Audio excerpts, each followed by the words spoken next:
आसानी से जीत गया और उसने हिस्टोरिक विन एक तरह से हासिल की है। जिस तरह से भारत ने 434 रन से हराया, ये 48 साल बाद सबसे बड़ी जीत है। वेस्टइंडीज ने 1974-75 में ऐसी ही जीत हासिल की थी और भारत ने जो 434 रन की जीत हासिल की वो वेस्टइंडीज का कुछ ऐसे 419 या कुछ रन का था जो उसने जीत हासिल की थी। और सबसे बड़ा जो रिकॉर्ड है वो 475 या 460 ऐसे कुछ रिकॉर्ड है इंग्लैंड ने ऑस्ट्रेलिया के अगेंस्ट हासिल की थी बहुत पहले, जब क्रिकेट शुरुआत थी तब की बात है ये। मतलब 70-80 साल पहले जब इंग्लैंड ऑस्ट्रेलिया का जो एशेज होता था उसमें ये इंग्लैंड ने जीत हासिल की थी। फिर उसके बाद और भी टीमों ने हासिल की है कई जीत अलग अलग, उसमें ऑस्ट्रेलिया ने भी जीत हासिल की है।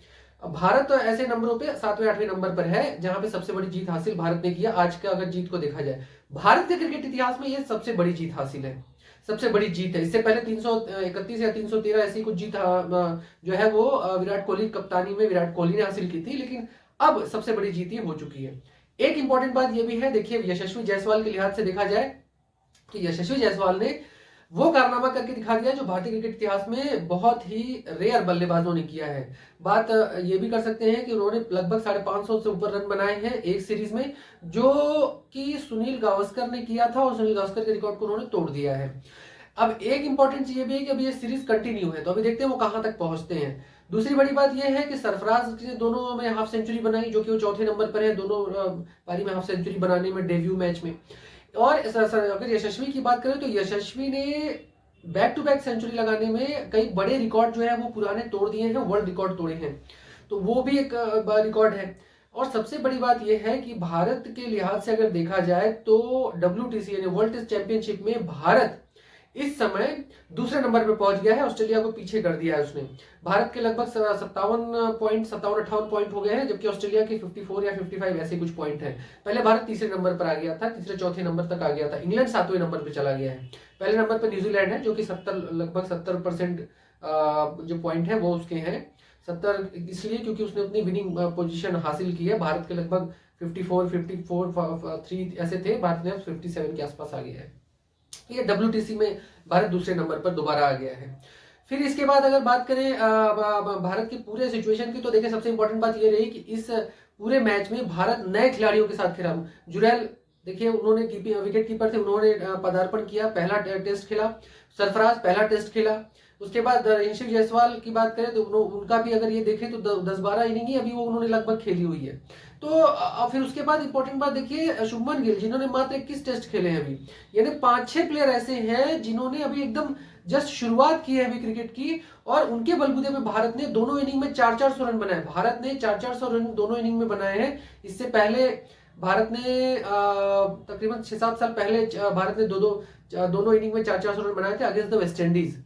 तो अब ये भारत ने दोनों इनिंग में 400 रन बनाए हैं, और वो भी नए खिलाड़ियों के बलबूते पे ऐसा भारत ने किया है। जब भारत पहला टेस्ट हारा तो लगा कि वो अब तो भारत के हाथ से ये पूरा के पूरे सीरीज ही चली गई, बेसबॉल के बूते इंग्लैंड हावी हो जाएगा। लेकिन जिस तरह से जैसबॉल हावी हुआ, यानी यशस्वी जायसवाल ने जिस तरह से हावी होकर वीरेंद्र सहवाग के स्टाइल में जैसे और सूर्य कुमार के स्टाइल में मिक्स स्टाइल में जिस तरह से बैटिंग की और T20 का रंग जो है टेस्ट में लाए, वो लाजवाब रहा, एक्सीलेंट रहा।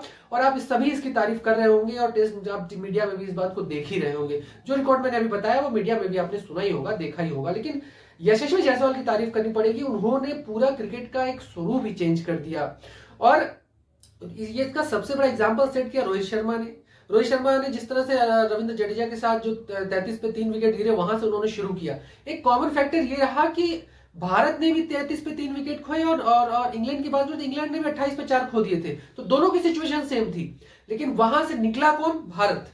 यानी इंग्लैंड भी उसी कंडीशन में था, भारत भी उसी कंडीशन में था, लेकिन अपनी कंडीशन से बाहर कौन निकला? भारत। जब जडेजा और रोहित शर्मा आए तो उन्होंने 28 पे 3 जो 33 पे 3 विकेट गिरे थे वहां से खेलना शुरू किया और लगभग 150 रन की जो पार्टनरशिप थी वो की, और फिर एक अच्छी सिचुएशन मिला। फिर वहां से सरफराज, फिर उसके बाद जायसवाल, फिर उसके बाद जुरैल, जिस तरह से उन्होंने पारी खेली, जो वो पारी बहुत काम आई, और वही पारी इंग्लैंड पर हावी पड़ी। और भारत उसके बाद फिर आप देख ही सकते हैं किस तरह से भारत ने 500 से ज्यादा की लीड ली, 550 रन की, और फिर उसके बाद इंग्लैंड दबाव में आ गया और 113, 114, 15 रन के भरभरा कर आउट, पूरी की पूरी टीम चली गई। रविंद्र जडेजा को क्रेडिट जाता है, जिस तरह से उनका एवरेज है यहाँ पर राजकोट में। मैं पहले ही कह रहा था कि भाई वो किंग है वहां का, और तमाम बातें आप सुन भी रहे होंगे। राजकोट में उनकी बैटिंग बॉलिंग दोनों ऑलराउंडर परफॉर्मेंस जमती है, जिस तरह का उनका दर्जा है, जिस तरह का नाम है ऑलराउंडर में, तो वो जचता है उनके ऊपर। इंपॉर्टेंट बात देखिए क्या रही कि राजकोट में जो परफॉर्मेंस भारतीय टीम को देनी चाहिए बैटिंग को लेकर, वो भारतीय टीम ने दी। एक ऐसी टीम के साथ जो कि उसके ज्यादातर खिलाड़ी नए थे, रोहित शर्मा नहीं थे, पुजारा नहीं थे, अजिंक्य रहाणे नहीं थे, और भी बड़े खिलाड़ी नहीं थे, श्रेयस अय्यर नहीं थे, ये 4-5 बड़े खिलाड़ी नहीं थे। उसके बाद भी इन खिलाड़ियों ने अपना परफॉर्मेंस दिया। अब आपको बीसीसीआई का उस फैसला भी सही लगेगा जिसमें बीसीसीआई ने कहा था कि हम पीछे नहीं देखेंगे, पीछे यानी पुजारा को नहीं देखेंगे, अजिंक्य रहाणे को नहीं देखेंगे, और खिलाड़ियों को उतना नहीं देखने वाले, हम आगे देखेंगे। आगे किसको? सरफराज, जुरैल और श्रेयस अय्यर। नहीं, श्रेयस अय्यर तो बाहर हो गए, तो कौन? यशस्वी जायसवाल और शुभमन गिल। इनकी तरफ भारतीय टीम ने देखा और यही प्लेयर अब भारतीय टीम को आगे ले जाएंगे। यही इसी टीम के साथ भारतीय टीम टेस्ट मैचेस खेलेगी और भारतीय टीम अब नए स्वरूप में नजर आएगी जब विराट कोहली और रोहित शर्मा आने वाले 1-2 सालों में जब नहीं रहेंगे, तो यही टीम कमान भी संभालेगी। तो देखते रहिए, एक बड़ा महत्वपूर्ण मुकाबला भारतीय टीम जीती है इंग्लैंड से। WTC के चैंपियन जो टेस्ट चैंपियनशिप है वहां भारतीय टीम ने जीत हासिल की है। उस WTC पॉइंट में भी भारतीय टीम आगे चली गई दूसरे नंबर पर। और इंपॉर्टेंट बात यह रही कि भारतीय टीम ने हर डिपार्टमेंट में एक अच्छा प्रदर्शन किया है, जो ये दर्शाता है कि भारतीय टीम कैसा खेल रही है, किस तरह का परफॉर्मेंस कर रही है। बाकी सभी चीजें मैंने टेस्ट के बारे में अलग अलग वीडियोस में बताया है, किया है, उसको भी आप जाके